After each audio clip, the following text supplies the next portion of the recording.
Stage Pass, Institute of Gaming. For more details, contact 7093965965965.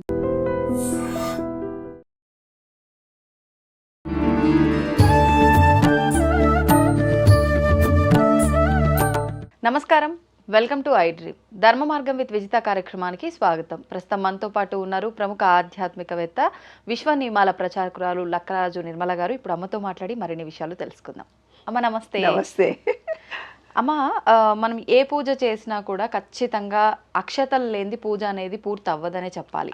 కానీ ఈ అక్షతల్లో కూడా చాలా మంది, అది మరి ప్రాంతీయ ఆచారమా లేకపోతే ఎవరికి నచ్చినట్టుగా వాళ్ళు చేసుకుంటున్నారో తెలియదు, కానీ కొంతమంది కుంకుమతోటే అక్షతలు కలపాలి, కొన్ని వాటర్ తడి చేసి కుంకుమతో కలపాలి అంటారు.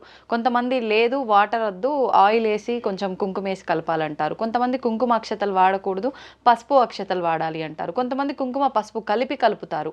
అసలు రకరకాలుగా చేస్తున్నారమ్మా. మొత్తానికైతే అసలు అక్షతలు ఎలా కలపాలి అనేది ఒక పెద్ద సందేహంగా మారిపోయింది ఈ మధ్య కాలంలో. ఎలా అమ్మా అసలు ఈ అక్షతలు కలిపే విధానం ఎలా ఉండాలి, అక్షతలతో పూజ చేసే విధానం ఏ రకంగా ఉండాలో తెలియజేయండి. తప్పకుండా నాన్న, ఇది ఇప్పుడు జనరేషన్కి నిజంగా క్వశ్చన్.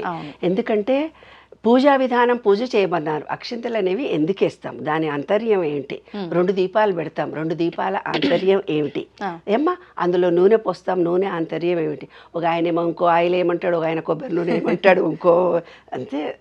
సమాజంలో ఎంతో నమ్మకాలు, విశ్వాసాలు ఒక్కొక్క ఊర్లలో, ఒక్కొక్క దేశంలో, ఒక్కొక్క ప్రాంతంలో వాళ్ళ నమ్మకాలు, విశ్వాసాలతో ఈ పూజలు జరుగుతాయి నాన్న.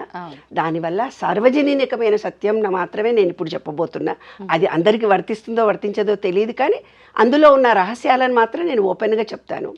అయితే ఏంటంటే, బియ్యము అనేది వైట్ అంటే చంద్రుడికి సంబంధించింది, అది మన ఆజ్ఞాచక్రానికి సంబంధించింది. తెల్లది అంటేనే అమ్మ అని అర్థం, అంటే తల్లి, చల్లని చూపులతో ఉండేది తల్లి. ఈ విశ్వం మొత్తంలో అన్నం పరబ్రహ్మ స్వరూపం అన్నారు.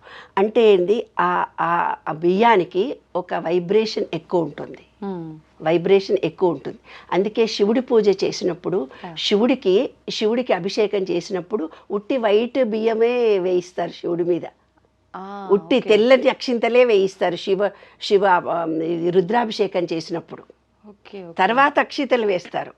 తర్వాత చేసేటప్పుడు మాత్రం తెల్లటి అక్షితలు మాత్రమే, ఉట్టి బియ్యం మాత్రమే వేస్తారు. ఆయన చంద్రుడికి సంబంధించింది.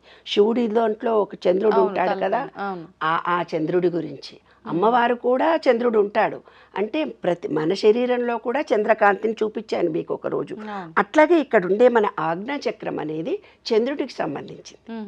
అందుకని ఏం చేస్తారంటే దానికి ప్రతీకగా అక్షింతలు వాడతారు, తల్లికి గుర్తుగా అని అర్థం అనమాట. అయితే ఏంటిది, పసుపు కుంకుమ అనేవి మనకు 2 ఉన్నాయి. పసుపు అనేది పురుషుడిని సూచిస్తుంది, కుంకుమ అనేది స్త్రీని సూచిస్తుంది. ఈ విశ్వం మొత్తం శివపార్వతులతో పార్వతులతో నిండి ఉంది. అంటే స్త్రీ శక్తి, పురుష శక్తి. అదే మా విశ్వ నియమాల్లో 12వది gender, the law of gender. అయితే ఏంటి, ఈ విశ్వం మొత్తం స్త్రీ పురుష శక్తితో ఉంది. మన దాంట్లో కూడా సగం పురుషుడు ఉంటాడు. పురుషుడు ఇది ప్లస్, ఇది మైనస్. ప్లస్ అనేది పురుషుడు, మైనస్ అనేది ఇక్కడ సూర్యనాడి, ఇది చంద్రనాడి. కాబట్టి పసుపు కుంకుమ ఎందుకంటే బ్యాలెన్స్ చేస్తారు. ఇందులో ఒక నిగూఢ రహస్యాన్ని కూడా నేను చెప్తాను. ఎప్పుడైతే లలితా పారాయణం విపరీతంగా చదువుతూ అమ్మవారిని జపిస్తూ పోతుంటారో స్త్రీలు, భర్తతో విపరీతమైన గొడవలు జరుగుతాయి. ఎందుకు, ఆమెలో స్త్రీ శక్తి అధికంగా వస్తుంది. ఎప్పుడైతే స్త్రీ శక్తి అధికంగా వస్తుందో పురుషుడు డౌన్ అయిపోతాడు వాళ్ళ ఇంట్లో. హస్బెండ్ అండ్ వైఫ్ మధ్య గొడవలు జరుగుతాయి. కాబట్టి ఎవరైతే లలితా పారాయణం చేస్తారో ఎక్కువ శివార్చనలు కూడా ఖచ్చితంగా చేయాలి. అందుకే చూడు, విష్ణు పూజలు చేసినప్పుడు, విష్ణు సహస్రనామ చదివినప్పుడు లక్ష్మీ చదవమ్మా మర్చిపోతావేమో అని అంటారు. అంటే ఈ విశ్వం మొత్తం స్త్రీ పురుష శక్తితో ఉంది, మనలో కూడా స్త్రీ పురుష శక్తి ఉంది. మనం ఏ దేవుణ్ణి ఎక్కువగా కొలుస్తున్నామో ఆ శక్తి మనలో విజృంభిస్తుంది. మనం లలితా పారాయణం ఎక్కువ చదవడం మూలంగా మనలో స్త్రీ శక్తి అధిగమిస్తుంది. స్త్రీ శక్తి ఎప్పుడైతే అధిగమిస్తుందో పురుషుడు డౌన్ అయిపోతాడు, అబ్బెబ్బెబ్బెబ్బే అంటుకుంటున్నాడు, గొడవలు జరుగుతాయి. ఈమె తాటికి అతను తట్టుకోలేడు అని అర్థం. అంటే 2 బ్యాలెన్స్డ్గా చేయడానికే అక్షితలు వాడతాం. అక్షితల్లో పురుషుడు అంటే పురుష దేవుళ్ళకి, ఎవరికి వినాయకుడికి పూజ చేసినా, శివుడికి పూజ చేసినా, లక్ష్మీనారాయణుడికి పూజ చేసినా, లక్ష్మీనారాయణ వ్రతాలు, వరలక్ష్మి పూజ కాదు, సత్యనారాయణ వ్రతం చేసినా పసుపు కలుపుతాం. ఓకే, ఓన్లీ పసుపు. అంటే పురుష దేవుళ్ళకు పూజ చేసినప్పుడు పసుపు కలుపుతాం, స్త్రీ దేవతలకు పూజ చేసినప్పుడు కుంకుమ కలుపుతాం. అది శాస్త్రం. అయితే స్త్రీ పురుష శక్తి రెండు సమానం చేయాలనుకునే కొన్ని ఊర్లలో విశ్వాసాలు ఉంటాయి. అప్పుడు పసుపు కుంకుమ రెండు కలిపి వాడతారు. నూనెని వాడమని కొందరు, నీళ్ళని వాడమని కొందరు చెప్తారు. నీరు అనేది మన స్వాధిష్టాన చక్రం. నీటితో కలిపినా ఒకటే ఫలితం ఉంటుంది. అంటే అందరితో అన్యోన్యతాభావం పెరుగుతుంది నీరు కలిపితే. లేదు నువ్వులు కలిపితే మూలాధార శక్తి మనకు యాక్టివేట్ అవుతుంది. నూనె కలిపితే నువ్వుల నూనెతో దీపం పెడతాము. నువ్వుల నూనెతో కూడా అక్షితలు కలపండి అంటుంటారు కదా. నువ్వుల నూనెతో వేసి కలిపినప్పుడు, అందుకే చూడు పెళ్లిళ్ళల్లో తలంబ్రాలు ఒకళ్ళ మీద ఒకళ్ళు పోసుకుంటారు. అంటే స్త్రీ పురుష శక్తిని ఈక్వల్ చేయడానికి తలంబ్రాలు. అక్కడ పసుపు అక్షతలే కదమ్మా, పసుపు అక్షతలే. అంటే పురుషత్వాన్ని పెంచుతారు, ఎక్కువ కూడా కూర్చుని పెడతారు కదా. ఇక్కడ డామినేషన్ కుర్చీలో కూడా ఎక్కువ, మామూలుగానే హైట్ ఎక్కువ ఉంటాడు మగాళ్ళు, అయినా సరే పెద్ద పిట్టు మీద కూర్చుని పెట్టి ఆయన మీద అక్షింతలు వేయమంటారు. అవును. అప్పుడు తర్వాత అప్పుడు దానికి ముందే కొంచెం ఈక్వల్ గా సీట్లు వేస్తారు. ఇప్పుడు ఈ మధ్య వేస్తున్నారు. అంతకు పూర్వం అయితే మాత్రం ఎక్కువ పెద్ద సీట్లోనే కూర్చుంటే నిలబడి వేసేవాళ్ళు ఆడపిల్లలు పాపం. ఇప్పుడైనా ఫస్ట్ స్టార్టింగ్ లో అలానే కదమ్మా, అలానే చేస్తారు. తర్వాత కూర్చుని పెడతారు. కాబట్టి తలంబ్రాలు పోయడము అంటే మరి ఇంటికి ఎవరైనా వచ్చినా ఆశీస్సులు ఇయ్యమ్మా నీ చేతితో అంటుంటారు. ఆ బియ్యం పట్టుకొని మీరేమి ఆశీర్వచనం ఇచ్చినా 100% సక్సెస్ఫుల్ గా అవుతుంది. అందుకే గురువులు, పీఠాధిపతులు, ఋషులు మన ఇంటికి వచ్చినప్పుడు, పెద్దవాళ్ళు వచ్చినప్పుడు వాళ్ళకి దండం పెట్టు నాన్న, అక్షింతలు ఇచ్చి ఆశీర్వచనం తీసుకో అంటాం. అందులో ఆంతర్యం ఏమిటంటే పాజిటివ్ ఎనర్జీ తొందరగా వస్తుంది. అమ్మ ఇప్పుడు భగవంతుడికైతే స్త్రీతత్వానికి ఒక రకంగా, పురుషతత్వానికి ఒక రకంగా, లేదు రెండు కలిపి అంటే ఈ రకంగా వాడదాం అనుకున్నాం. వివాహానికైతే పసుపు. మరి ఇప్పుడు ఇంకా కొన్ని అంటే ఫంక్షన్స్ జరుగుతూ ఉంటాయి, శారీ ఫంక్షన్స్ అని, లేకపోతే పిల్లల స్త్రీలకు అవన్నిటికి కూడా కుంకుమనే. అంటే మనం ఇక్కడ స్త్రీతత్వానికి పురుషతత్వానికి అక్కడ ఏమీ లేదు, ఓన్లీ కుంకుమనే. ఎందుకంటే సక్సెస్ఫుల్ గా జరగాలంటే శక్తి కావాలి. శక్తి లేకపోతే పూజ జరగదు. శక్తి అంటే అమ్మవారు. పురుషుడు ఎప్పుడైనా కొంచెం నేను స్త్రీ శక్తే ఎక్కువ. అందుకే నేను ఇందాక చెప్పింది, లలితాపారాయణ ఎక్కువ చదివిన వాళ్ళకు స్త్రీ శక్తి అమోఘంగా వచ్చి అనే శక్తులు పెరుగుతాయి. అందుకని పురుషుడు డౌన్ అయిపోతాడు. అందుకనే ప్రతి దాంట్లో కుంకుమనే ఎక్కువ వేయడం ప్రాధాన్యత. అమ్మ మరి ఇప్పుడు అక్షతలతో పూజ చేసేటప్పుడు కూడా ఖచ్చితంగా అక్షతలు ఎంత పొదుపుగా మనం గనక పూజలో వాడితే అంత ఉత్తమము అని అంటూ ఉంటారు. కాదు నాన్న, కొన్ని అక్షింతలే కలుపుకుంటారే బాబు. అవి పూజల్లో అష్టోత్తరం చదువుతున్నప్పుడు కొన్ని వేసేసరికి అయిపోతే మళ్ళీ కలపాలంటే మళ్ళీ వెళ్ళి కలుపుకొని రావాలి. అందుకని రెండు వేసినట్టుగా మరీ కిలోలు ఎక్కువ తక్కువ వేయకండి అని చెప్పడం. తర్వాత ఏం చేస్తాము, 2 దీపాలు పెడతాం. 2 దీపాలు పెట్టడంలో తాటక ప్రక్రియ. అంటే మన బాడీ అంతా డల్గా ఉంటుంది పూజ చేసుకోవడానికి ముందు డల్గా ఉండకుండా అగ్నిహోత్రం అంటే నువ్వుల నూనె కానీ నెయ్యి కానీ వేసి 2 దీపాలు వెలిగిస్తాం. అంటే ఇది ఒత్తులు మన చేతితో ఇలా చేసి 2 ఒత్తులు వేసి వెలిగిస్తాం. అంటే 2 కళ్ళకి ఆ 2 జ్యోతులు వెలగడం మూలంగా ఆజ్ఞాచక్రంలో ఏమైనా బ్లాకేజెస్ ఉంటే ఓపెన్ అవుతాయి. మన మణిపూరక చక్రంలో డైజెషన్ కెపాసిటీ ఎప్పుడైతే ఉండదో అటువంటి వాళ్ళు పూజా గదిలో చాలాసేపు కూర్చుంటే అందుకే మన బొడ్డు కింద చీర కట్టుకోవాలని శాస్త్రం. ఆ బొడ్డుకు వెలుతురు దీపం వెలుతురు మన బాడీకి తగిలి డైజెషన్. ఎందుకంటే స్త్రీకి వాతతత్వం తొందరగా వస్తుంది, అంటే వేడి తత్వం చాలా తక్కువ ఉంటుంది అన్నమాట. డెలివరీ టైంలో, పీరియడ్స్లలో హార్మోనల్ చేంజెస్ వల్ల మనకు వాతతత్వం ఎక్కువ. అందుకే మోకాళ్ళ నొప్పులు తొందరగా వస్తాయి, కూర్చుంటే లేవలేమని ఒక డెలివరీ తర్వాత కాగానే వీక్ అయిపోతారు ఆడపిల్లలు. దానికి కోసం అగ్నిహోత్రుడికి దగ్గరలో, అగ్నిహోత్రుడు అంటే హోమాలు చేయడము అనుకుంటారు. హోమము అనేది మన బాడీలో జరిగే హోమమే. అది కూడా అది వేరు. 7 యజ్ఞాలు జరుగుతాయి మన బాడీలో 7 యజ్ఞాలు జరుగుతాయి రోజు.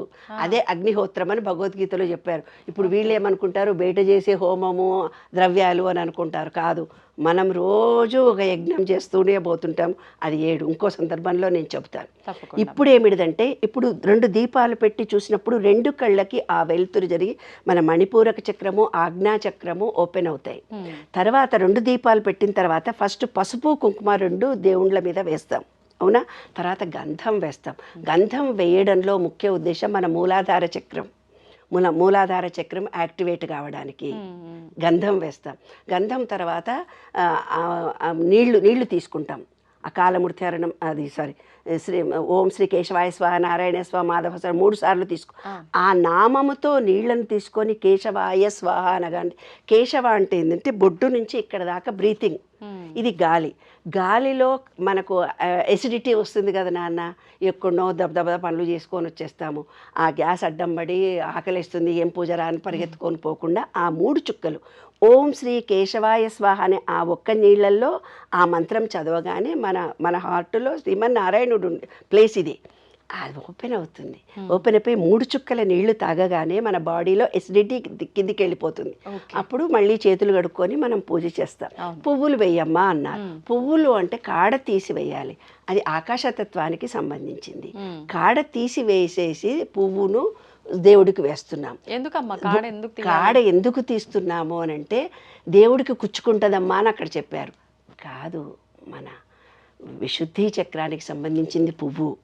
పువ్వు కాడ తీసి దేవుళ్ళకి వేయమంటే అందరు కూర్చొని ఆడవాళ్ళందరూ పూలు అన్ని కాడాలు తీసి అతపడేస్తారు. బయటకు వచ్చినాక ఆ అమ్మ గట్ల చేసింది, ఈ అమ్మ ఎట్లా చేసింది అని క్రిటిసిజం చేసి మాట్లాడతాం. స్త్రీలు కానీ పురుషుడు కానీ కాడ లేకుండా పువ్వును దేవుడికి వేసినట్టుగా మృదు మధురమైన మాటలు మాట్లాడాలి. కఠినమైన మాటలు మాట్లాడితే అది గుచ్చుకుంటుంది హృదయంలో అని చెప్పడానికి ప్రతీకతో కాడ తీసి దేవుడికి పూజ చేయమన్నారే బంగారు. అందుకని అది పూజ చేసేటప్పుడు తెలుసుకొని వాళ్ళ నిత్య జీవితంలో ఆచరించాలని పెద్దవాళ్ళు. మనం అది వేరు ఇది వేరు అనుకుంటున్నాం, కాదు. పూజా విధానమే మన నిత్య జీవితము అన్నమాట. ప్రతిదానికి ఒకదానికి లింక్ ఉంది. తర్వాత ఏం చేస్తున్నాము, మంత్రం ఏదో చదువుతున్నాం, ఒక బీజాక్షరాలు చదువుతున్నాం. బీజాక్షరాలు అనేవి మనకి ఎందుకు ఇచ్చినారు అని అంటే, మన మూలాధార చక్రం నుంచి స్వాధిష్టాన చక్రం దాకా అన్ని చక్రాలు యాక్టివేట్ కావడానికి. మన సెల్ ఫోన్కు పిన్ ఛార్జింగ్ పెట్టుకుంటాం కదా రోజు, ఛార్జింగ్ అయిపోతే అట్లా మనం పూజ చేసేటప్పుడు ఛార్జింగ్ అవ్వడానికి అనంత విశ్వ చైతన్యంలో ఉండే పాజిటివ్ ఎనర్జీని మన బాడీలోకి రిసీవ్ చేసుకోవడానికి మంత్రాలు. అప్పుడు ఏమన్నారు, వాళ్ళ ఇష్టం. శివుడికి సంబంధించిన శ్లోకాలు చదువుకుంటే ఓం నమ శివాయ అంటే శివుడు అనుగ్రహం కలుగుతుంది. అమ్మ ఓం మహాలక్ష్మి నమః అనుకుంటే అమ్మవారి అనుగ్రహం కలుగుతుంది. మీరు ఏ దేవుడు, ఆంజనేయ స్వామి అంటే ఆంజనేయ స్వామి. ఇది పూజా విధానంలో ఆయా దేవుడి అనుగ్రహాన్ని పొందటానికి. ఈ బీజాక్షరాలు ఏవైతే ఉన్నాయో భగవంతునికి మనకు అనంత విశ్వంలో పంచభూతాలకి మన శరీరంలో ఉండే పంచభూతాలు యాక్టివేట్ జరగడానికి. అమ్మ ఒక చిన్న డౌట్, ఇప్పుడు మామూలుగా పువ్వులతో ఆడుకుంటున్నప్పుడు పిల్లలు పువ్వులు చుంచి ఇట్లా పైన వేస్తే అలా పువ్వులు పైన జల్లొద్దు అని చెప్పి అంటారు. కానీ ఈ మధ్యకాలంలో ఇది జనరేషన్ మారుతున్న కొద్దీ భగవంతుడి పైన పువ్వులు వేస్తున్నాము కాబట్టి అక్షతలు వేస్తున్నాం, పువ్వులు వేస్తున్నాం. మరి దీని నుంచి తీసుకుంటున్నారో ఎలా తీసుకుంటున్నారో తెలియదు, కానీ ఫంక్షన్లలో కూడా వివాహంలో అయినా సరే మిగతా ఫంక్షన్లో అయినా సరే అక్షతల్లో పువ్వులు కలపడం అనేది ఎక్కువగా చూస్తున్నాం. అసలు పువ్వులు అలా వేయొచ్చు అంటారా? పువ్వు రేకులు చల్లుతూ ఉంటే సుగంధం, అంతకంటే ఎక్కువ ఇంకేం లేదు. అదొక ఆర్టిఫిషియల్, దాంట్లో ఫలితం రాదు. ఫలితం పువ్వుని ఎప్పుడైతే నువ్వు తుంచావో అంటే దానికి ప్రాణశక్తి పోయినట్టే కదా. ఒక పువ్వు ఈ విధంగా వేసినప్పుడు అంటే ఒక మాట మనం తుంచినట్టుగా మాట్లాడతామే, అబ్బా ఆమె మాట తుంచినట్టుగా మాట్లాడుతుంది, ఆ మాట బాగలేదు అంటే మనం ఎన్నో సందర్భాల్లో రోజు వింటుంటాం. అంటే పువ్వును తుంచినప్పుడు ఎలాగైతే తుంచినట్టుగా ఉంటుందో మన మాట అలా తుంచినట్టుగా ఉండకూడదు. పుష్పంలా ఉండాలి, మృదుమధురంగా ఉండాలి, ప్రేమగా ఉండాలి, లాలనతో ఉండాలి, ఆత్మీయతతో ఉండాలి, అనురాగంతో ఉండాలి. ప్రేమ ఉబికి వచ్చేసి అయ్యో నా మనిషి అన్నట్టు కలిగేటట్టుగా మనం మాట్లాడగలగాలి. అది జీవిత సత్యం నాన్న. అదే దేవుడి పూజకి మన బాడీలో ఉండే పంచభూతాలకి అవినాభావ సంబంధం. తర్వాత ఏం చేస్తావు, ప్రసాదం ఇస్తావు దేవుడికి. ప్రసాదం అంటే అపానాయ స్వాహ, ఉదానాయ స్వాహ, సమానాయ స్వాహ అంటే నేను ఈ ఆహారం తింటానైనా కింది నుంచి గ్యాస్ వెళ్ళిపోని పైనుంచి హార్ట్కు మంచిది, కానీ ఇక్కడ నుంచి పైదాకా ప్రాణశక్తి రాని హార్ట్కు మంచిగా పోని వ్యానాయ శరీరం మొత్తం చక్కగా గాలి ప్రసాదించమని ప్రసాదం ఇచ్చావు. ప్రసాదం తర్వాత హారతి ఇస్తున్నాను. హారతి ఇవ్వడం అంటే ఏంటిది, మనలో ఉండే ఆత్మ విశ్వ చైతన్యంలో ఆత్మ పరమాత్మ లౌకికంగా కలిసిపోవడము. అక్కడ నువ్వు ఒక అగరబత్తి వెలిగిస్తావు, పూజ చేసే ముందు 2 అగరబత్తులు వెలిగిస్తావు. అగరబత్తి అనేది మన హార్ట్కి సంబంధించింది. ఎక్కడి నుంచైనా దూరం వాసన వస్తే అబ్బా ఏదో మంచి వాసన వస్తుంది అని అనుకుంటాం కదా నాన్న. అంటే మన హార్ట్ చక్రాకి సంబంధించింది అగరబత్తి అనేది, సుగంధానికి సంబంధించింది. అంటే మన మాట ఎలా ఉండాలంటే ఇక్కడ మాట్లాడిన దేశవ్యాప్తంగా ప్రచారం అయ్యేటట్టుగా అందులో ఎనర్జీతో కూడుకొని ఉండాలి, ప్రేమతో ఉండాలి, ఒక కృతజ్ఞతతో ఉండాలి. అదే అగరబత్తి. హారతి అనేది ఆత్మకి పరమాత్మకి మొత్తంకి కలిపేసుకుని ఏకత్వాన్ని పొందడం. నాయనా నేను మొత్తం నీవే నేను అంటే ఈ విశ్వమంతా పరమాత్మనే, నేను నాలో ఉన్నది పరమాత్మనే, బయటున్నది పరమాత్మే, ఏకత్వాన్ని పొందడము. అది చివరికి. తర్వాత చప్పట్లు కొట్టి దండం పెట్టుకొని మీ కోరిక చెప్పుకొని పెట్టుకొచ్చేస్తారు. అంతే. సంతోషం అమ్మ, చాలా చక్కగా వివరించారు, మాకున్న డౌట్స్ అన్ని కూడా క్లియర్ చేశారు. ధన్యవాదాలమ్మా. మంచిది. తవ్వండి, తవ్వుతున్న శివలింగం సరే దాన్ని అట్లా కప్పేసేయండి, చూపించదండి. Krishna is there. మూర్తి పూజ కాదు, సాక్షాత్ బ్రజేంద్ర నందన భగవాన్ ఉన్నారు మూర్తిలో. ఏమీ ఆశించకుండా ఆరాధించే వాళ్ళు కూడా ఉన్నారా ప్రభుజీ? నిజమైన భక్తి అంటే మనకు తెలియదు కాబట్టి